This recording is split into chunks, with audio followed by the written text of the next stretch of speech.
के साथ। तो वमन में होता क्या क्या है वो समझते हैं। वमन कहते किसको हैं?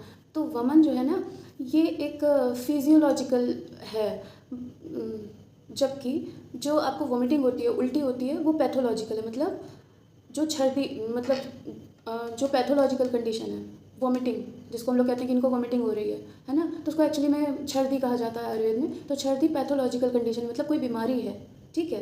लेकिन जो वमन है वो हम फिजियोलॉजिकली जनरेट करते हैं पेशेंट में। और उसको करते कैसे हैं? होता क्या है, वमन जो है जब हम कफस डिसऑर्डर, हमारा कफ जो है हृदय के ऊपर है, तो हम उसको कहाँ से निकालेंगे? ऊर्ध्व मार्ग से ही निकालेंगे, मतलब ऊपर के ही तरफ से निकाल सकते हैं कफ को, अगर ज़्यादा हो गया है तो हम उसको माउथ के थ्रू निकालते हैं। अब माउथ के थ्रू निकालते कैसे हैं?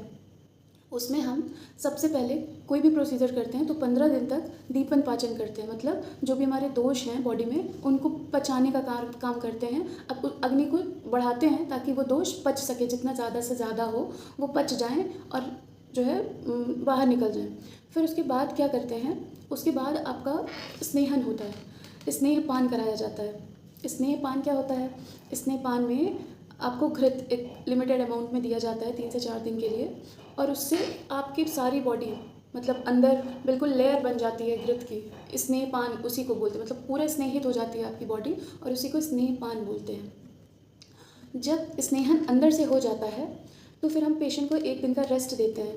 और ये जो पूरा स्नेहपान वाला टाइम है ना, जितने टाइम हम आपको घृत पिलाते हैं, उस टाइम पे आपकी बॉडी का पूरा स्नेहन करते हैं। स्नेहन मतलब ऊपर से भी आपको तेल लगाया जाता है सुबह, और भाप दिया जाता है, स्वेदन किया जाता है, ठीक है। फिर उसके बाद 1 दिन का वमन में 1 दिन का रेस्ट देते हैं।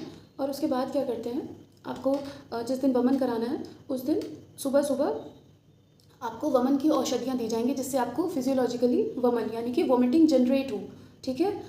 तो वो मेडिसिन्स लेने के बाद पेशेंट वॉमिटिंग करता है, उल्टियाँ करता है, और उसके वेग होते हैं वो हम गिनते हैं, और उसके लक्षण होते हैं कि कैसा दिखेगा, तो उस टाइम पे हमें वो रोक देना है। वो रोक